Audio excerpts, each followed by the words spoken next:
a tsohon mijin Momi Gombe dangane da irin abubuwan da suke ta faruwa a social media na TikTok da na ga ya mutsa hazo, to na ga cewar a matsayinsa na amini na ba zan iya yin shiru ba, dole sai na faɗi wani abu. Wannan bidiyo da kuka gani yana ta yawo a social media, ana ta cewa a wannan yarinyar 'yan gidan Momi Gombe ce. Babbar magana, yanzu nan asiri ya tono. An je an gana da tsohon miji Momi Gombe, wato kuma Adamu Fasaha, akan wannan yarinyar wacce ake yadawa ana cewa 'yar Momi Gombe ce. Kamar yadda ka san cewa Momi Gombe Adamu Fasaha ta fara aura kafin ta shigo masana'antar Kannywood, domin kuwa a yanzu haka shine tsohon mijinta, idan ma sun taɓa haihuwa ya sani. A yanzu haka an tattauna da shi inda ya magana akan wannan lamarin, inda a yanzu haka kalli wani ɗan gajeren bidiyo. Ku biyo mu har ƙarshen bidiyon domin za mu saka muku cikakken bidiyon domin ku ji gaskiya akan wannan lamari. Mai sauraro sai ka gyara zama domin jin cikakken wannan rahoton da muke ɗauke da shi a yanzu. Amma kafin nan da Allah mai sauraro, muna roƙonka idan har ya kasance wannan shine shigowar ka channel din nan ta farko, muna roƙonka da ka dangwala mana alamar subscribing, sannan kuma kada ka manta ka danna mana alamar ƙararrawar sanarwa, domin ta haka ne za ka ringa samun labaran mu kai tsaye da zarar mun ɗora.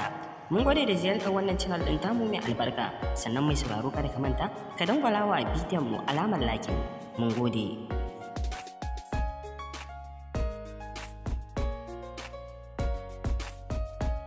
Kamar yadda ka sani mai sauraro, a kwanan nan ne dai aka yi ta watsa wani bidiyo a shafin TikTok na wata karamar yarinya inda aka ce 'yar Momi Gombe ce, kamar yadda mutane da yawa sun yi mamaki. A yanzu haka dai an je an gana da tsohon mijin Momi Gombe, wato kuma Adamu Fasaha, ya faɗi gaskiya akan wannan yarinya. Kamar yadda a yanzu haka ga bidiyon ka kalla domin ka ji abin da ya faru, kuma za ka ji gaskiya akan wannan yarinyar da ake magana akan cewa ita ce 'yar Momi Gombe. Ga dai bidiyon ka kalla. Assalamu alaikum warahmatullahi ta'ala wa barakatuhu, al'ummar Najeriya kasa ta baki da. Yau dai gashi na yi tattaki gurin Adamu Fasaha, fasihin mawakin nan, wato a tsohon mijin Momi Gombe, dangane da irin abubuwan da suke ta faruwa a social media na TikTok da na ga ya mutsa hazo, to na ga cewar a matsayinsa na amini na ba zan iya yin shiru ba, dole sai na faɗi wani abu. Wannan bidiyo da kuka gani yana ta yawo a social media, ana ta cewa a wannan yarinyar 'yan gidan Momi Gombe ce. Gaskiyar magana ba haka bane ba. Kun ga wannan shine tsohon mijin Momi Gombe wanda Allah ya yi rabuwarsu yanzu haka. Gaskiyar magana, duk wannan bidiyo da kuke gani kage ne, sharri ne. Wannan bidiyo ba a yi shi ba ya shi bace ba, bai san yar wace bace ba, kuma bai san daga inda take wannan yarinya ba. Yawwa, wassalamu alaikum wa rahmatullahi ta'ala wa barakatuh.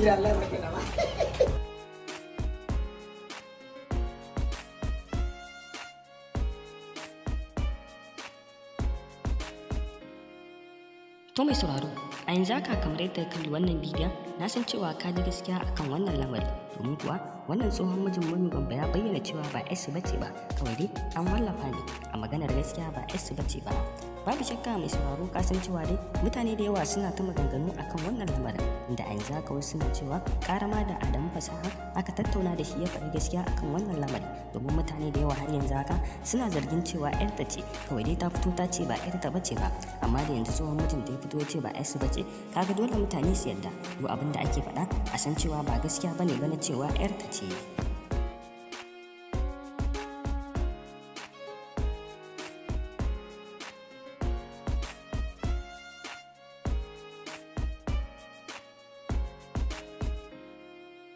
To mai sauraro, a yanzu haka ka ji gaskiya akan wannan lamari.